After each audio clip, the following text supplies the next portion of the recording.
when you boost posts from people, those posts, those ads, they get much higher engagement rates compared to standard company page ads. And I'm talking like 3 to 4 times the engagement rate, which allows you to get 3 to 4 times cheaper costs on those ads. Today, I am very excited to be joined by Anthony Blattner. If you don't know who he is, he's the host of the LinkedIn Ads Radio podcast. He's also the founder of Speedworks Social, a B2B marketing agency that specializes in helping tech companies generate more leads and sales with LinkedIn. Anthony, welcome to the show. How are you doing today? Hey, Michael, I'm doing good. Thanks for having me. Excited to be here. I'm excited you're here as well. Today, Anthony and I are going to explore using LinkedIn ads on your personal profiles. Now, before we go there, I would love to hear a little bit of your backstory. How'd you get into LinkedIn ads? Start wherever you want to start. Yeah, I never expected to be a LinkedIn marketer, and I never actually even planned to work in marketing. I come at it from the tech and engineering world. Back in the day, I graduated with in computer engineering. I started by working at IBM and doing e-commerce web development. I moved to Austin to take that job, and then in Austin has a great startup community here. So shortly after moving, after a couple years at IBM, I started my own mobile app development firm, and we built a lot of mobile apps for lots of different tech companies. And after you build a mobile app, then you have to go market it after that. So we work with a lot of companies, and ones that had an existing user base or a marketing plan did very well. This was like early days of iPhone. And then we also saw lots of companies, if they didn't have a distribution plan, their app would just sit on the app store and no one would download it. And they spent all this time and effort and energy and money building this software, and then it just sits there. So the natural next question was, can you help us with marketing? So that was my segue into the marketing world. I'm like, I'm sure we can figure this out and see some ways to help you. And I sold my stake in that company to a business partner after a number of years of working on that company, and then started this new marketing agency. In the very beginning, we did a little bit of everything. We did Facebook ads, Google ads, SEO, all that out there, and very quickly found that LinkedIn was the best platform for these tech companies that we were marketing. And there's kind of like one specific case that I remember very clearly in the beginning. We launched all the different platforms, and Google ads were bringing a lot of people who were kind of looking for research and just kind of looking for jobs. Facebook ads were bringing in just a lot of low quality leads. And like LinkedIn was just very clearly the winner. So after a couple of years, very quickly, I decided to focus just on LinkedIn marketing and just on B2B marketing, and then have been focused on LinkedIn exclusively since then. Back in the early days, there was like nobody focused on LinkedIn marketing. So it was kind of it's always been a very interesting space to be in. And now over the last few years, maybe about a year ago was when this new LinkedIn Certified Marketing Expert program started. So I was one of the ones selected to that program. I think there's like 9 of us in North America, I think like 30 worldwide. And then I just got selected to the LinkedIn Top Voice badge.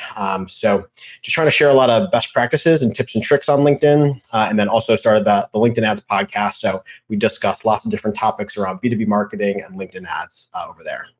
Excellent. What year did you decide to start your own agency after you'd sold the other one? When you decided to go all in on LinkedIn ads, just give us a little bit of time frame on when you went all in on LinkedIn ads.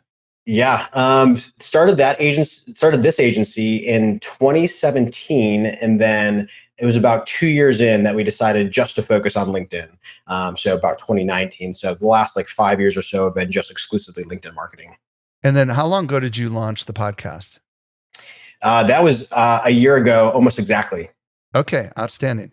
So just so everybody understands, who is the ideal audience that you and your agency typically work with? Yeah, so we do work in a wide variety of industries, but I would say the most common are B2B tech type of companies. And what we often think about is like, who are the active people on LinkedIn? Most of it is digitally active industries and types of companies. So most of it is software and tech, but then it does cover a wide variety of industries. But yeah, overall B2B tech companies are like the most common. Also, this LinkedIn, not the voice thing, but you said there were 9 people in America that got this LinkedIn distinction thing. Tell us a little bit about that. Yeah, so that's the LinkedIn Certified Marketing Expert Program that got started just about a year ago. It's a great network. Number one, LinkedIn is releasing new courses and training for people to become certified in LinkedIn marketing. I was one of the first people to go through that, and they had kind of an extensive process. You have to be interviewed. You have to have client case studies to share. So I was one of the first people selected that. Got to go to London to the LinkedIn offices there to meet everyone else worldwide. Great group of people I got to meet there. Got to meet a lot of people at LinkedIn and get a lot of like inside scoop into kind of what's coming down the pipeline, and then get to meet a lot of people from all around the world. Now, is this exclusively an ads side of LinkedIn, or is this ads and organic? I'm just curious. It's both ads and organic. Yeah. Okay, excellent. All right, perfect. Well, thanks for giving us that backstory. There are a lot of marketers right now who are very active on LinkedIn, and I'm one of them. I publish original written content every week, and some people do it every day. I'm once a week. And there's a lot of marketers who are very active on obviously all the other social platforms. But the fascinating thing that I want to ask is, why should marketers who are utilizing their personal profile on LinkedIn focus on ads? Because my guess is 99.999% of marketers that are using their personal profile to establish thought leadership and ... are not thinking about ads. So why should they pay attention to what we're going to be talking about today?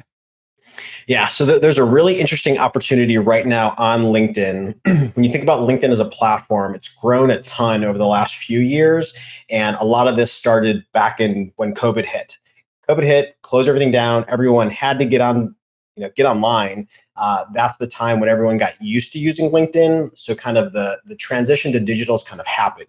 People are on LinkedIn, they're used to using it. So activity's been way up over the last few years. People are using it.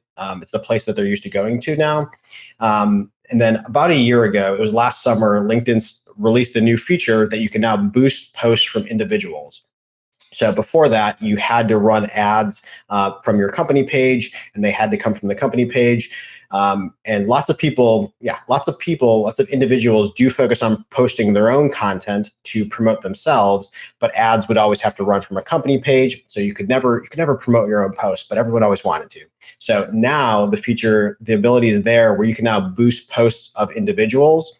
And for most businesses, for a lot of smaller businesses, it's about like the founder, it's about the owner who's building the business. They want to promote their content, and this is especially for like coaches and consultants and those types of businesses. So this is kind of the perfect feature for them, but it also applies to everyone. Every company has thought leaders there. Everybody has people that they can highlight.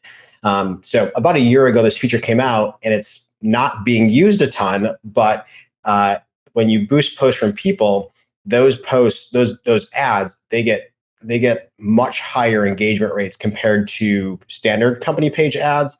And I'm talking like 3 to 4 times the engagement rate, which allows you to get 3 to 4 times cheaper costs on those ads. LinkedIn's always known for being like one of the most expensive platforms to use on an ads basis.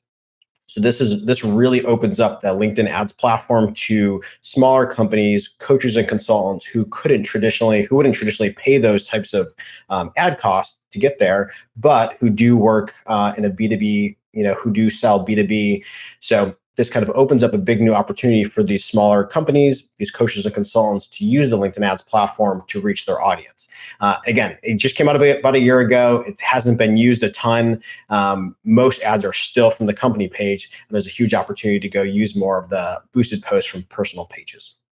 And we're gonna dig into this quite a bit here, pretty much for the rest of the interview. But I'm gonna hypothesize a little bit here. If you have a fair-sized following on your LinkedIn personal profile, which I think I have 35,000 people who follow me on LinkedIn, which I think is fairly good size. I know from my experience across almost all the social platforms that it's only ever a fragment of those people that are going to see my stuff, right? Because one truth we know is that all the social platforms those followers eventually degrade over time. They don't get seen, whether it's YouTube or Instagram or Facebook or LinkedIn. And those people, for whatever reason, just stop seeing your stuff and they forget about you. And that's a problem when you're in the business of marketing, or you're trying to run a business and establish yourself as the head of your brand, which is what I am, or establish yourself as a consultant or thought leader in a particular industry. That's why I think people ought to pay attention, because this gets you back in front of people who didn't even realize you've disappeared. Reactions to that? Yeah, and that's very true. And there's two things here that I'll highlight is when you're posting regularly, that post has a certain amount of shelf life to it, per se, where you'll post it and it'll get some engagement. It'll get, the algorithm will share it out that day, that week, but then that trails off pretty quick for most platforms. So this is a way to get a lot more shelf life out of your posts. And especially thinking about like your best posts, those are the ones you want to boost and then make sure that they're continuing to run and continue to stay in front of people. So that's one part of it. And then the other part is when you post, you leave it up to the algorithm as to who's going to see that post. When you boost it as an ad, that's how you can pick and choose exactly who you want this post to go to. I love that. Okay. So let's look at the different ad types that you can run on personal profiles, and maybe you can just kind of identify them at a high level, and then what we'll do is we'll break them down. Yeah. So there's two main ad types that we'll talk about here, and really when we put these together, we think about building ad funnels with these ad types, and sometimes we call them influencer funnels when we're doing all boosted posts from people's profiles. So the first one here is the thought leader ad type, and that is the boosted posts that you're going to be boosting someone's post from the newsfeed. So to start with this, you have somebody who's posting on their personal profile, and then once they post it, you can then go boost that post. So the types of posts that we can boost are kind of your standard set of image posts. I'll note that it's just a single image post. If you add multiple images to it, for whatever reason, the algorithm can't handle that. So make sure it's just a single image. So single image posts, video posts, text only posts, and then link posts are the ones that you can boost. So you can't currently boost document posts, which is when you upload like a PDF carousel to your post. You can't boost those at the moment. Event posts, you can't boost those. So it's image, video, link, and text only are the ones you can boost. So real quick statement here. I think that the concept of a text only ad feels very unique, because I'm pretty confident on Facebook you have to have an image in all your ads, but I'm not 100% sure. I mean, I don't know. You guys don't cover Facebook anymore, but I feel like this is a unique opportunity for people that write, especially the writers. Like I am a writer. The fact that I can get my pure text post boosted is kind of exciting. So what I heard you say is this thought leader ad type, which this is what LinkedIn calls it. This is not what we're calling it, right? Just to be clear. Is that correct? Right. This is what LinkedIn calls it. Yeah. Yep. And you can boost a single image, which presumably has text also, a video post, which is an uploaded video post, not necessarily like a YouTube link. That would be a link post, presumably. Right. Text posts, and then link posts, which would go to your website, a lead gen form, or anything along those lines. Got it. And then what's the second other type of ad we can run on the personal profile? Yeah, the second type is sponsored messaging ads. And these ones have actually been around for a while, but now when we're combining these with the thought leader ads, this is how we build the influencer funnels. So with sponsored messaging ads, when you're creating the ad, you have to list somebody as the sender. So this is where you'll choose the same profile that you're already boosting the post from to be listed as the sender. So these are sent out as message ads on LinkedIn. They come through to the recipient. It looks like a new message in their inbox, but really it's an ad. So this is separate from InMail, which is the Sales Navigator option. This is an ad format version that's similar but different to that. How does this look different when it's received in the inbox to a consumer on LinkedIn or a person? Yeah, it actually looks very similar. I'd say a lot of people probably aren't even aware of the differences, but the big difference that you will see is both for those Sales Navigator InMails and these ads, it'll be prefaced with sponsored or InMail for those InMail ones. So there's a little preface there on the message. And then once you open it up, the ads will have a button CTA, which is also a benefit of using the ad, is you can include a button, but a button you're not going to include in like a normal message you send somebody. So that's how it'll be a little bit different. And somebody cannot reply to the message ad. They can only click on the link or submit the form. So Okay. those are the differences there. Yeah. What about back to the thought leader ad? How does that look different in the newsfeed than a traditional post? Yeah, it actually looks very similar, and like that's part of the benefit is it's very hard to tell the difference. The one difference that is there is when you do boost it, there's a little line like right below where your follower count would usually be. That gets replaced with promoted by, and then your company name will be included there. So when you say it'll be your company name, even though it's coming from your personal profile, does that mean you have to link somehow the company and the personal profile together in order to pull this stuff off? Yes, this does run through an ad account. So you do need to set up an ad account to be able to do this. And then your ad account will list your company name as a part of it. I see. So one of the benefits potentially is, hey, companies that are listening, if you have an employee who has a decent following, you could work with that employee hypothetically, right, to publish some content that could be maybe different and or more successful than what you were able to do just on your company page. Is that what I'm hearing you say? Yeah, absolutely. And so far we've largely talked about like the small businesses, the coaches and consultants, but this definitely still works for like big enterprise companies. And if anything, big enterprise companies probably already have lots of people, lots of experts in their company who are already posting content day to day. And some of those people are the best people to highlight because at big companies, if you're already a thought leader, a subject matter expert at a big company, there's already people looking up to you. So we often find that those are very good to boost too. And one campaign strategy we often implement is, especially for bigger companies, you probably have multiple different personas you're trying to reach. Matching up the content that people within your company are posting for those personas with that persona you're targeting is a very effective strategy.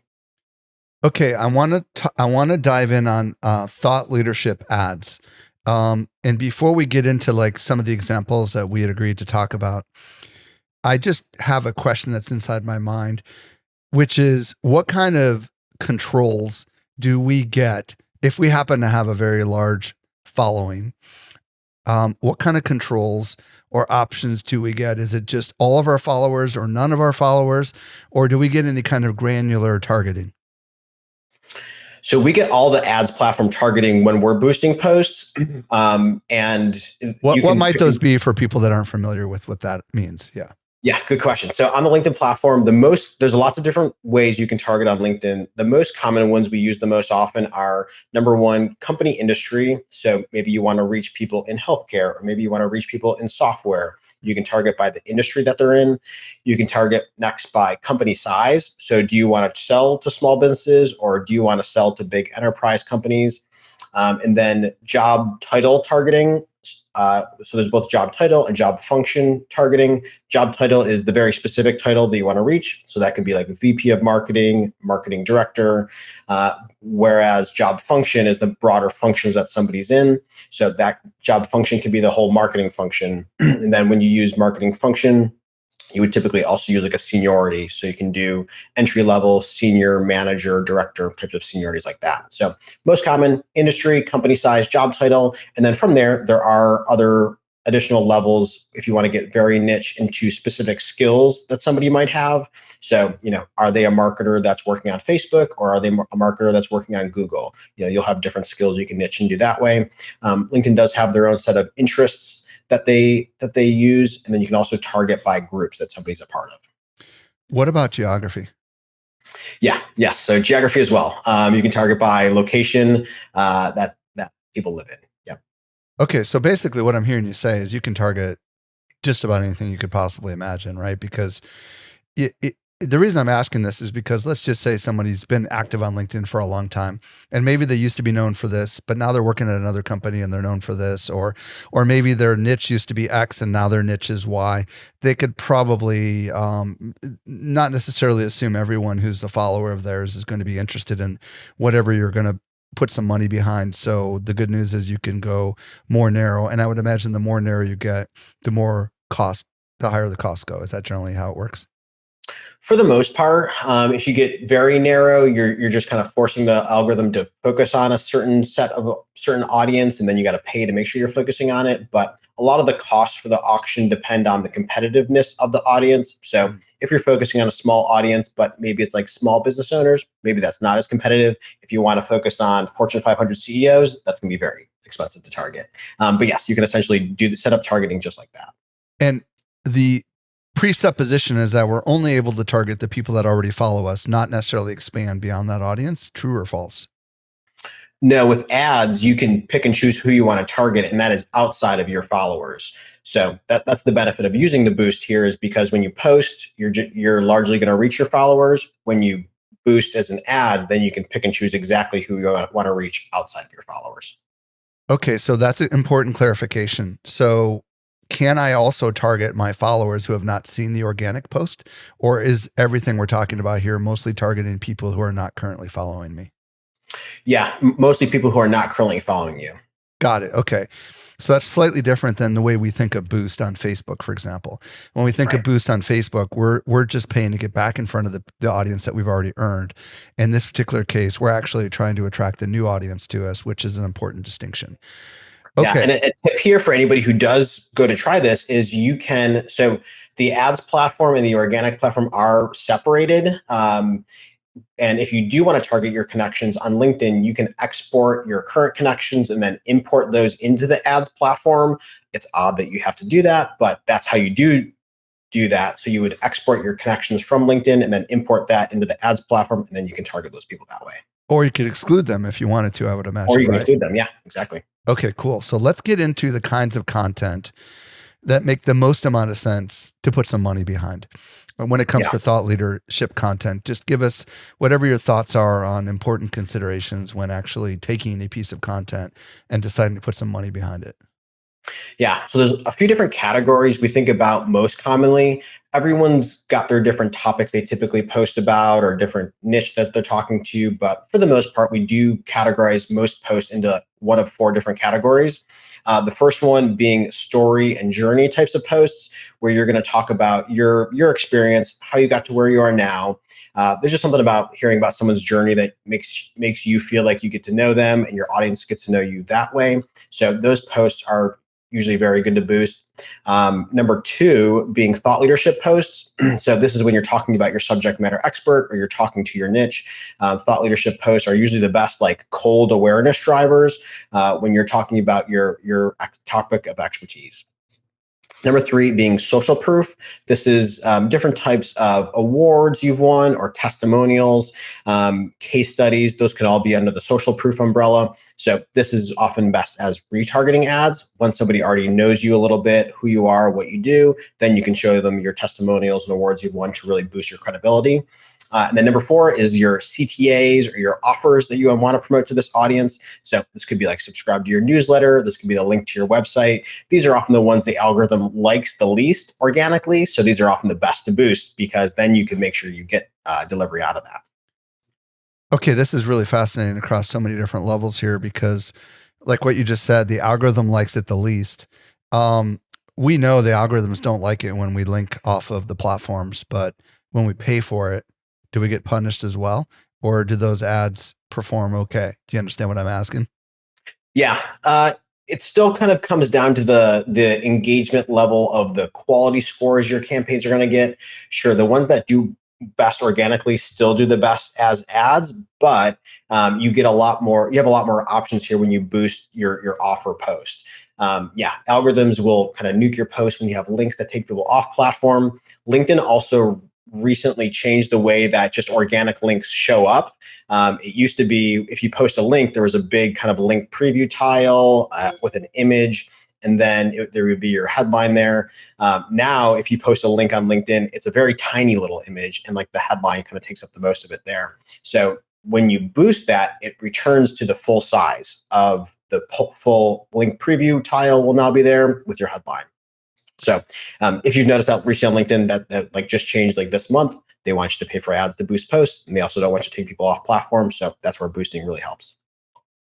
You mentioned that sometimes the ads that have, the organic content that has enormous engagement, it sounded like I heard you say that's going to probably perform pretty okay as an ad. Is that correct? Yeah, definitely a good strategy to keep an eye on what does well organically and then boost that as an ad.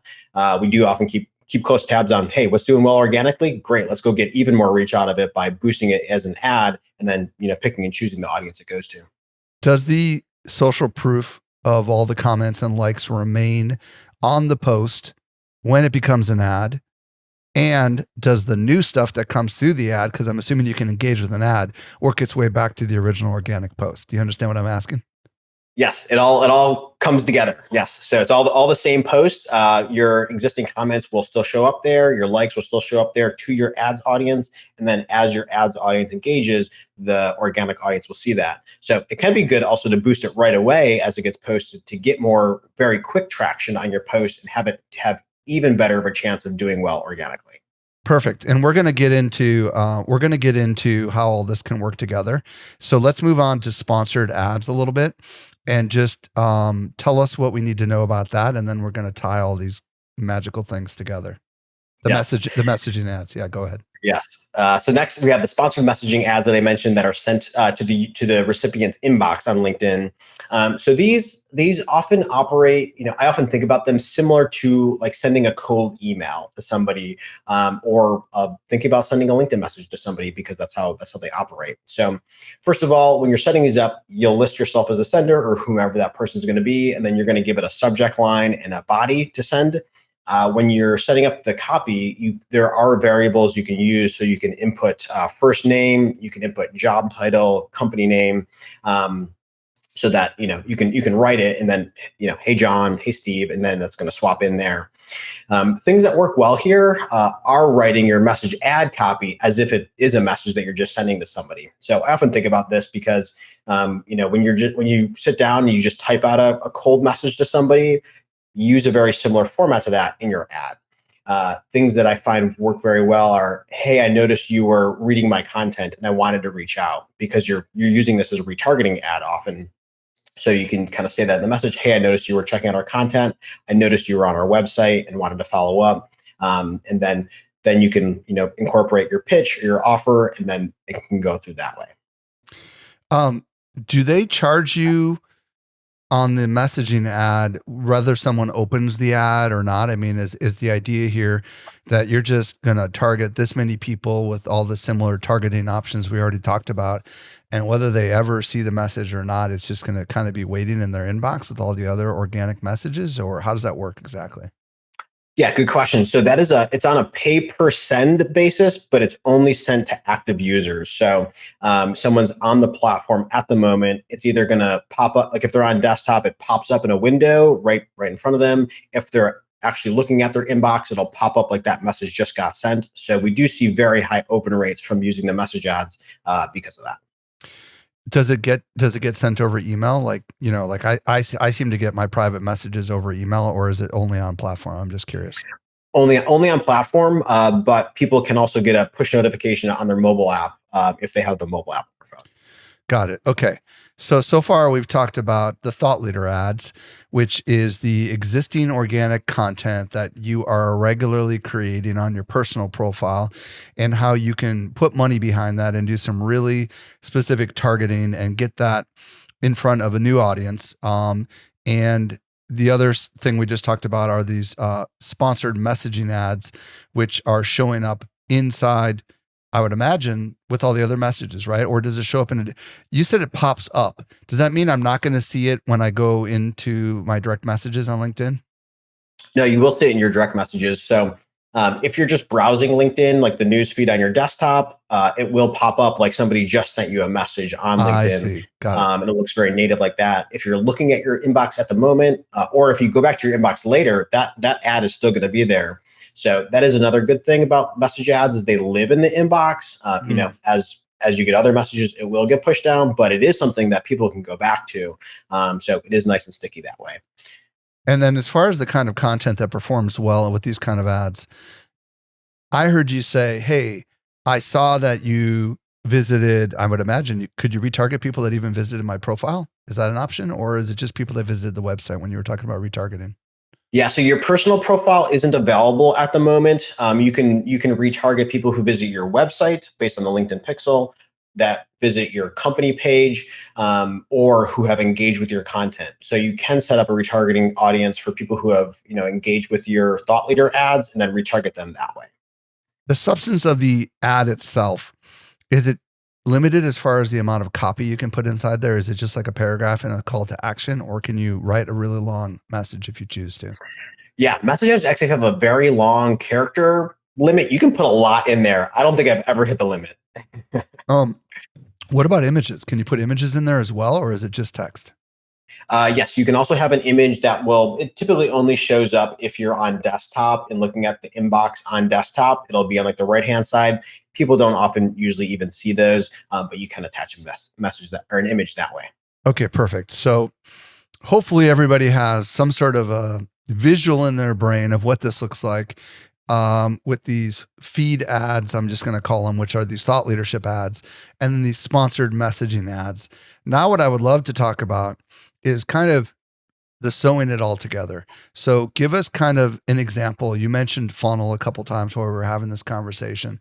Kind of help us understand. We can take a hypothetical example if you want to, but help us understand how we could sew all these little pieces together to accomplish something cool. Absolutely. So yes, it's very effective to now go build funnels with these different ad types and to work them together. So there's an example that we just built for a client. They were a marketing agent. They are a marketing agency, and their niche is working with financial advisors. So LinkedIn was a very clear winner for them because you can target specific financial advisors by title on LinkedIn. There's lots of them on LinkedIn to target, which is great. So for them, we took the founder and he had a lot of different content he was posting. So we started to organize it into the different categories that I mentioned. For the cold campaigns, so if somebody has never heard about you before, that's the cold targeting. You're just targeting people on LinkedIn. For those, we led with the thought leadership types of posts. So he was talking about different marketing tips and tricks for these financial advisors, things that they would want to know. So we were boosting those posts to the financial advisors, and then we were setting up the retargeting audiences. So as soon as somebody engaged with this post, or went to his company page or went to his website, we put all those retargeting audiences together. Then once somebody engaged with the thought leadership post, they would then see all the rest of the posts. So, okay, real quick, couple clarifying questions. Thank you for allowing me to pause you right mid-sentence like that. So I realize but there's something really important I want to discuss. So the concept of this content, you mentioned that you kind of audited the content that this particular person has written. So what goes through my mind, and maybe the mind of my listeners, is how far back can we go? And does the content look old when it's in an ad, or does the date get changed? Do you understand what I'm asking? Yeah, you don't see the post date. You do see the date of comments. So occasionally, as I've looked at a lot of content, that can make it seem old. If the comment says a year or 2 years ago, then you're like, oh, this is an old post. But otherwise, there's no other indicator. And also, like when you're boosting posts, the most recent comments are going to be recent, so it's not even usually that much of an issue. Okay, so first take home is audit the stuff that you published on a personal profile by whoever this person is. Try to find some of their best performing content to have it be a candidate for boosting. Now, you mentioned that once people engage with it, actions can be triggered. So how does that all work exactly? Yes, the way that works starts with setting up your retargeting audiences so that you're creating on LinkedIn, you'll go into your audience section, you'll create your audience and say, hey, anyone who engages with posts from these campaigns, and you'll select your campaigns that you're setting up, I want to then retarget them with another campaign. So that's kind of the fundamentals of how it's set up. And then you'll put all your content in the retargeting campaign.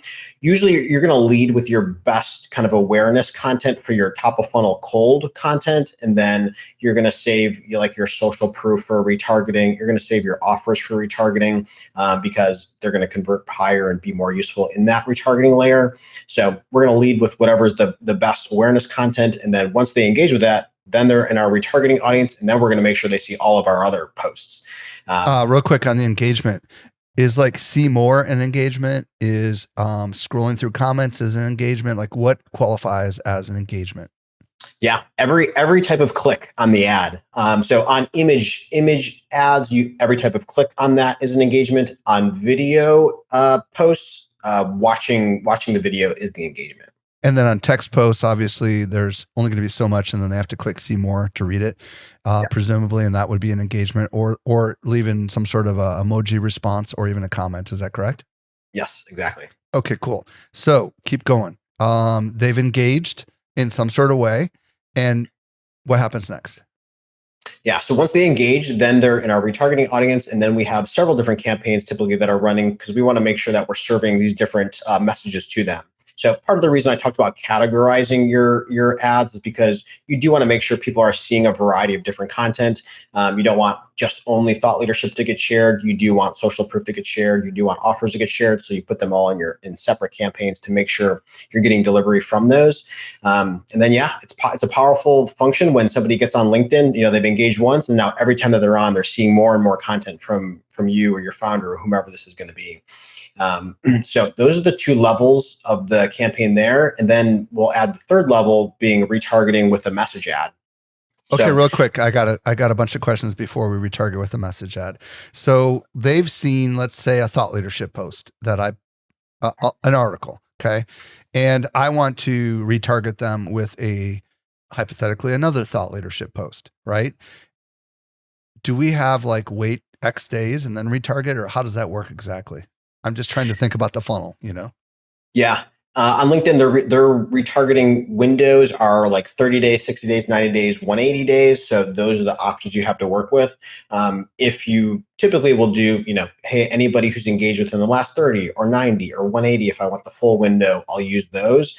You can also exclude the last 30 if you want to have some kind of window there. Maybe if somebody gets on an email newsletter, maybe you wait a little bit before you start the ads, but you can play with those windows as you like.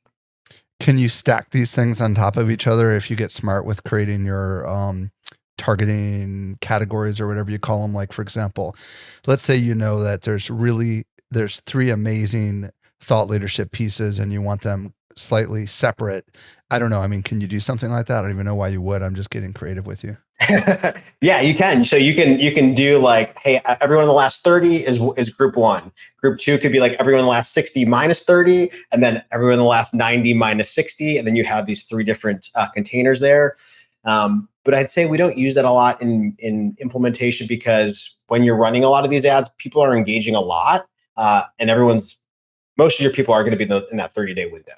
And presumably, when they engage on an ad, they don't see that ad again, right? Is that correct? They can. Depends how much content you have in your retargeting campaign.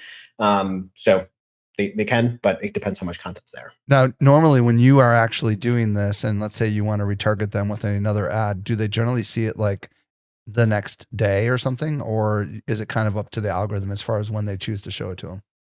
Kind of up to the algorithm. Depends how active this person is, depends how competitive this person is as a user, but if it could be next day. It could definitely be next day. Now, when it comes to building these retargeting audiences, how granular can we actually get? Is it just anyone who's engaged, or can we get more granular if we choose to? Yeah, so you can build them. You can set up retargeting audiences based on the campaign they engaged with. So you could set it up vertical wise. If your company has 2 or 3 different verticals, you could say, I want to retarget all the finance campaigns with more finance ads.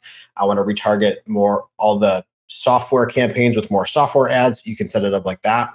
And then when you're pulling in your retargeting audience into your retargeting campaign, you can also layer in additional filters. So something that we do often is you might have your website retargeting campaign, but there's lots of people that visit your website that you don't want to spend money on. Maybe people who are applying for jobs or your competitors. That's the nice thing about LinkedIn is we can now we can layer on targeting. So I want everyone in my retargeting audience who's manager and above, works in marketing at this size of company.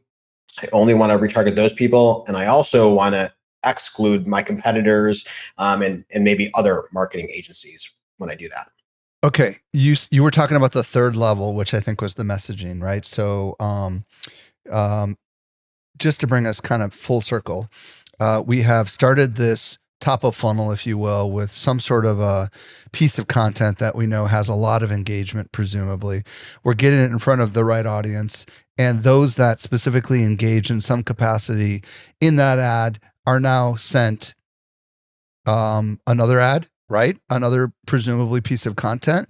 And then we're going to the next level of the funnel, which is these sponsored messages. Is that where we were going with that? Exactly. So you have your cold layer, usually leading with a couple of your best pieces of thought leadership content. You're going to retarget those people with all your different types of content. And then usually it's once somebody engages with my second layer, then they've had 2 touch points. Now I want to send them my message ad with my specific offer. This is what we see perform best. Because message ads are a pay per send basis, like you mentioned, you do want to be careful who you're sending it to. You don't want to just spend money on people who aren't ready to convert yet. So that's why we target the second layer of engagements with your offers. So if you offer a free consultation or a free assessment or a free trial or demo, you'll want to offer those to the people who've already had a couple of engagements with you. And then that's where the message ad comes in great. When it comes to the kinds of things that we put inside of a message ad, I know a lot of marketers who love to sell direct. And maybe they're selling a course, or maybe they're selling a physical product, or maybe they're selling an experience or conference or consultancy. Do you recommend with these messaging ads taking a different stance and trying to offer something that's more valuable, but costs nothing? I'm just curious what your thoughts are. Yeah, when I think about B2B, most of the people and companies in B2B are higher price points, and it's less likely to be an impulse type of buy. So we do see that people take longer to make decisions, especially if you are selling to companies. Sometimes they need to get somebody else's input or approval at the company. So we see it's much less of impulse buys, much less of like they're going to click and buy right away. So we do see having some sort of lead gen step there in the middle is important to help them along the journey. Because if somebody just clicks, but then they don't, they're like, oh, I need to go get approval for this, or I need to schedule a meeting for this, the chances of them coming back are a lot less. So at least capture that person's interest and then put them on an email newsletter. They'll also be in your retargeting campaign. So those are all things that we think about. Do you find that it's really valuable to send them to something where you can capture their name and email address so you can get them into some other kind of automation sequence system that's outside of LinkedIn, so that you've at least got their data and you can nurture them through email? Or are there even tools that integrate directly into LinkedIn ads so that they can know exactly who that person is once they click the button and maybe automatically grab their email address? I'm just curious. Yeah, so for the sponsored messaging ads, you can attach the LinkedIn lead form to that. And you're probably sending out a smaller number of these because it's gone through 2 layers of retargeting when you send that. So someone's gotten that message ad, they have a very specific offer that you're making to them. We'll often attach that lead gen form to say, hey, request more info, or request a demo, or request that assessment, and then we'll capture that lead, and then we can then follow up with them via email to actually schedule or to take those next steps.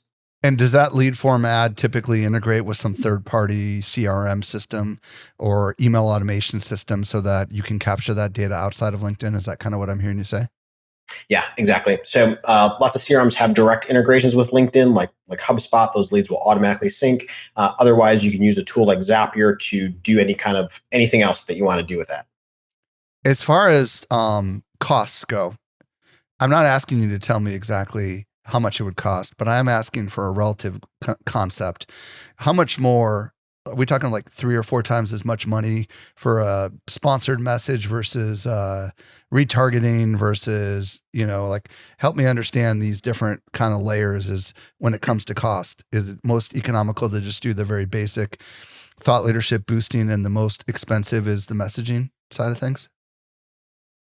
Yeah, well, it depends. So on a per click or per send basis for the boosted post, the thought leadership ads, you're usually going to pay anywhere from 50 cents to $2 a click there. Depends on how competitive your audience is. And then for a message ad, it's actually very similar. It's usually 50 cents to $1 per send of those. So those are kind of the average ranges you're going to play in. For boosted posts, 50 cents to $2 per click. And then for message ads, 50 cents to $1 per send. Anthony, first of all, thank you for asking answering, my litany of questions, because I am trying really hard to make sure I'm thinking about every conceivable question somebody in my audience might ask. However, I know there's a lot of people that are going to have a lot more questions for you. So first of all, where can they reach out to you if they want to reach out to you on socials? I'm assuming it's LinkedIn. And then if you want them to if they want to check out your business, where do we want to send them? Yeah, so you can definitely find me on LinkedIn. I'm very active there. I spend a lot of time there. I'm also the only Anthony Blattner there. So go find me on LinkedIn. And then if you want to learn more, check out our podcast, which is the LinkedIn Ads Radio Show. You can find it on Spotify or wherever else. And then our website is speedworksocial.com. We have lots of blogs that dive into LinkedIn ads, B2B marketing best practices. And then we'll also have a page that's going to be speedworksocial.com/SME with some special links and stuff that we'll include there. Anthony Blattner, thank you so much for coming on the show and sharing your insights with us today. Thanks for having me, Michael. It was a fun deep dive.